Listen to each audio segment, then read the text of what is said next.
Buenos días, estimados estudiantes.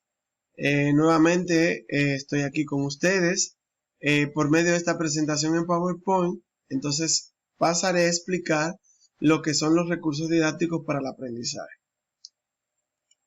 Es importante, antes de iniciar, tomar en cuenta tres elementos sumamente importantes. ¿Qué se quiere propiciar? Bueno, pues se quiere propiciar la adquisición de conocimientos a partir de los contenidos.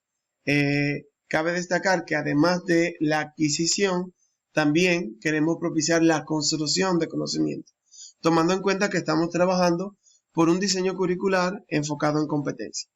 ¿A quién se quiere enseñar y qué se quiere enseñar? Entonces ahí tenemos a los participantes, que van a ser nuestros estudiantes. ¿Cómo se pueden construir los conocimientos y cómo deben enseñarse? Ahí tenemos entonces la metodología. Ambos elementos constituyen la oportunidad para trabajar lo que son los recursos y medios didácticos más apropiados para nuestra acción formativa. Es importante en todo proceso de enseñanza-aprendizaje tener claridad siempre de la intención pedagógica que debemos nosotros proponer a la hora de desarrollar una clase. Pero a la hora de utilizar un recurso también tenemos que emplear una intención pedagógica y esta debe de siempre estar clara. Y por eso parte de qué, para qué, por qué, cómo, cuándo y con quiénes. Es decir, que en nuestro proceso de clase tenemos qué vamos a hacer, para qué lo vamos a hacer, por qué lo vamos a hacer, cómo lo vamos a hacer, cuándo y con quiénes vamos a desarrollar ese proceso. Vamos a iniciar a conceptualizar entonces lo que son los recursos didácticos.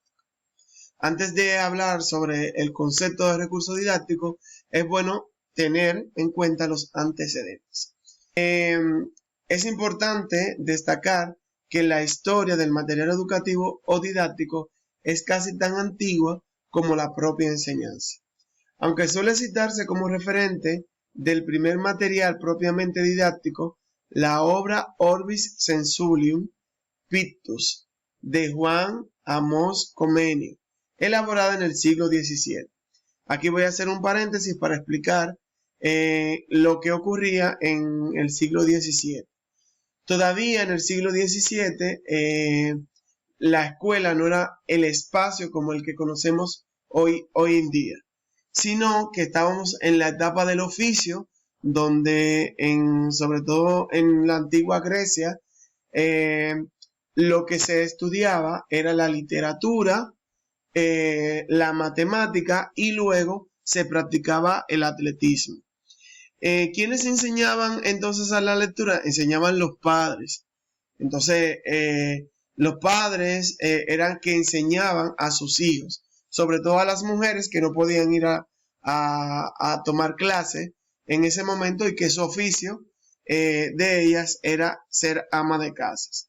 Es muy importante destacar que en esta etapa del oficio, vuelvo y repito, no había una institución que se llamara escuela, pero sí en las calles se desarrollaban unos procesos que tenían que ver y que tenían en cuenta el arte del drama, que era lo que se veía en las calles, hacían muchas obras en las plazas. Entonces estas obras necesitaban ser transferidas a las personas, es decir, que yo encarnaba un papel, pero yo tenía que darle a leer ese papel a otras personas para que pudieran desarrollar las obras en otro espacio. Esto trae como consecuencia entonces que se tengan que elaborar folios, que en ese momento se llamaban, escritos con todos esos papeles que se encarnaban. Entonces, desde aquí, el tema de cómo va surgiendo lo de la escritura, bueno, pues de propiamente un material didáctico. Y es cuando entonces se crean estos papeles para compartir la experiencia. Dice que la creación del primer texto o manual generado con la intencionalidad de facilitar la transmisión de conocimiento. Y aquí es muy importante porque entonces lo que querían era compartir ese conocimiento de ese papel. Entonces, este libro tenía dos peculiaridades. Una es que lo convierte en didáctico porque lo que hacía era que combinaba la imagen con el texto, y la otra parte era que estaba escrito en una lengua vernácula propia de los lectores. Es decir, que el que lo leía podía entender lo que éste decía en su momento. Entonces, entrando un poquito a la terminología utilizada para nombrar los recursos didácticos, da lugar a considerarlo según Cebrián, citando a Cavero en el 2001, como todos los objetos, equipos y aparatos tecnológicos, espacios y lugares de interés cultural, programas o itinerarios medioambientales, materiales educativos, que en unos casos se utilizan de una forma para representar de manera simbólica y en otros son referentes directos de la realidad. Por lo tanto, los recursos didácticos en general se han entendido como el uso de todo tipo de materiales didácticos que se utiliza como apoyo en la enseñanza, con la finalidad de facilitar o estimular el aprendizaje. Para Matos, en 1963, son los medios materiales de que dispone que se dispone para enseñar por la persona que es la que guía y orienta, que sería el maestro, el aprendizaje de los alumnos. Es también un medio de cualquier clase que permite satisfacer una necesidad o conseguir aquello que se pretende. Para González y Martes, en el 2012, pues establecen que un recurso didáctico es cualquier material que sea elaborado con la intención de facilitar al docente su función y a su vez la del alumno. También son canales que facilitan y apoyan el aprendizaje con el objeto de hacer más claro y accesible los contenidos. Para Mari Carmen Grisolia, en el 2003, son todos aquellos materiales empleados por el docente para apoyar y complementar, acompañar o evaluar el proceso educativo que dirige u orienta. Los recursos didácticos abarcan una amplísima variedad de técnicas, estrategias, instrumentos, materiales, entre otros, que van desde la pizarra y el marcador hasta los videos y el uso del Internet. Entonces, un poco para recoger, hemos estado mirando tres definiciones de tres autores importantes. Aunque vemos a Matos, que es de 1963 y que es una cita bien antigua, pero es una cita básica y fundamental, porque muchos autores han releído a Matos y por eso está aquí descrita en esta presentación. Entonces, mirando como tanto lo de Matos como lo de González y Martes y lo que establece Mari Carmen, pues estamos viendo que son un recurso didáctico, es cualquier material, eso lo podemos ver en los tres, y que se emplea con la función de apoyar el aprendizaje. Entonces vamos a hablar sobre la importancia de los recursos didácticos. Lo primero es que favorecen la reconstrucción de conocimientos y significados culturales del currículo. Entonces, lo primero es que favorece esta reconstrucción de los conocimientos que podemos nosotros partir de nuestro diseño curricular.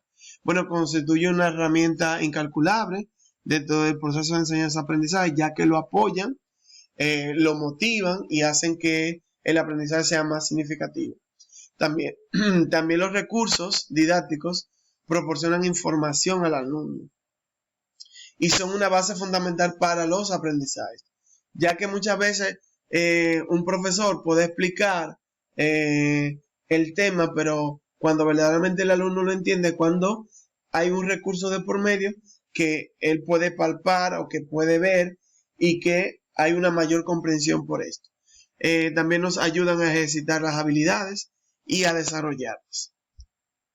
Nos permiten evaluar los conocimientos de los alumnos, porque también los recursos suelen ser también apoyo a la evaluación de los aprendizajes, ya que normalmente suelen contener una serie de cuestiones sobre las que queremos que los alumnos reflexionen.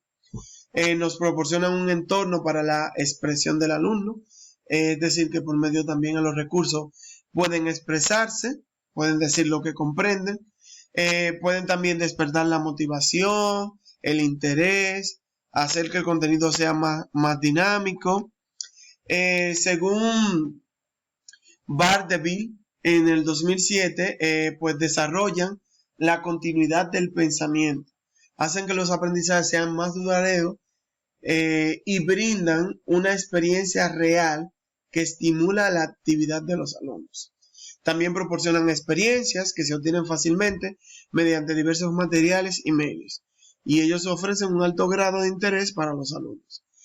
También, y por último, está que evalúan los conocimientos y las habilidades, así como proveen entornos para la expresión y la creación. Es decir, que también cuando nosotros empleamos un recurso, con ese mismo recurso podemos propiciar y despertar la creatividad en nuestros alumnos. Vamos a hablar ahora un poco sobre algunas ventajas de los recursos didácticos. La primera ventaja es que permite presentar los temas o conceptos de un tema de una manera objetiva, clara y accesible. Otra ventaja es que proporcionan al aprendiz medios variados para aprender. Por eso lo importante de que cada día yo pueda emplear recursos diferentes que puedan despertar el interés y la motivación de mis estudiantes en siempre aprender. Porque si yo siempre llevo un recurso didáctico diferente, ellos al día siguiente van a ir a la clase y van a estar pensando con qué nuevo vendrá el profesor el día de hoy. Por eso también los recursos, una de las ventajas es que estimulan el interés y la motivación del grupo. Claramente, si yo llevo y empleo recursos diferentes, acercan a los participantes a la realidad, a darle significado a lo aprendido. Por eso decíamos que son un apoyo importante de los aprendizajes. Permiten facilitar la comunicación, porque mientras nosotros tenemos una comunicación verbal del lenguaje, el recurso presenta una comunicación no verbal. Entonces, aunque también hay recursos que tienen la comunicación verbal. Pero lo importante es que permiten facilitar este proceso de comunicación. También dinamizan los procesos de enseñanza y aprendizaje. No es lo mismo que yo me pase 4 horas hablando a los estudiantes en medio del salón de clase y que luego le pregunte qué entiende, a que yo pues utilice diferentes recursos para representar ese tema que estaría trabajando en ese momento. Vamos a hablar sobre la clasificación de los recursos didácticos. Entonces cabe destacar que estos, según varios autores, como el mismo Matos, Mari Carmen, González y Marte expresan, hay una gran variedad y una gran clasificación en cuanto a los recursos didácticos. Sin embargo, los más recientes y actuales y en la que se pueden clasificar la mayoría de los recursos, pues se presenta a continuación.